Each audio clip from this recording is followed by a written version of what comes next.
Inilunsad ng National Nutrition Council ang Philippine Plan of Action for Nutrition 2023 to 2028 na layong tugunan ang malnutrisyon sa bansa. May ulat si Ryan Lesigas.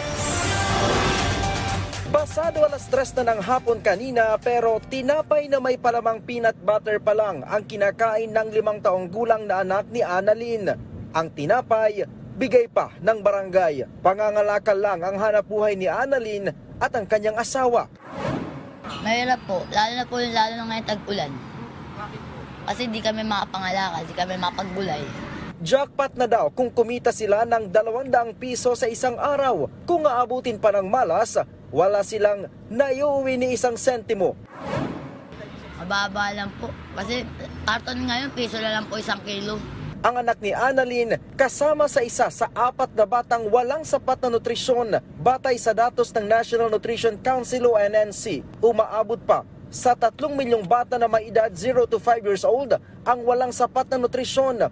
Pinakamarami rito ay mula sa BARMM, Region 8 at Mimaropa, habang nasa 27 milyon naman ang overweight, kung saan pinakamarami ay mula sa NCR, Region 3, Calabarzon at CAR. Para matugunan nito, inilunsad ngayong araw ng NNC ang Philippine Plan of Action for Nutrition 2023-2028.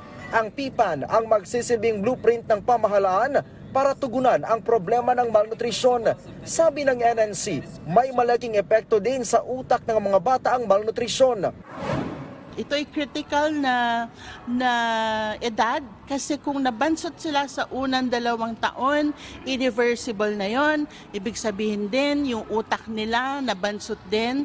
Kaya naman, hindi tumatalino or mababang ating school performance ng mga bata pagpasok nila sa school dahil nabansot na rin pati yung kanilang utak. Bukod sa mga bata, target na rin ng NNC na matutukan ang mga may edad na at ang mga buntis. Nakita natin na bawat life stage may malaking problema sa malnutrisyon. Pero tututukan pa rin natin yung first 1,000 days kasi kung maayos natin yan, mapasuso yung mga bata, no, mas mababa ang risk nila for overweight and obesity later in life. No? And of course, yung ating population, mas dumarami ngayon yung older persons, yung senior citizens.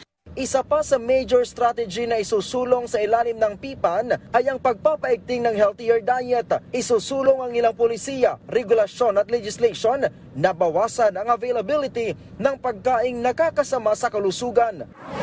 Magkakaroon tayo ng front of pack labeling para alam ng consumers yung titignan nila kung healthy ba or hindi.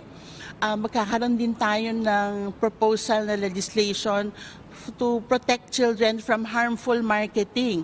Tiwala naman ng Department of Health na kayang matugunan ang problema sa malnutrisyon sa loob ng 1 taon.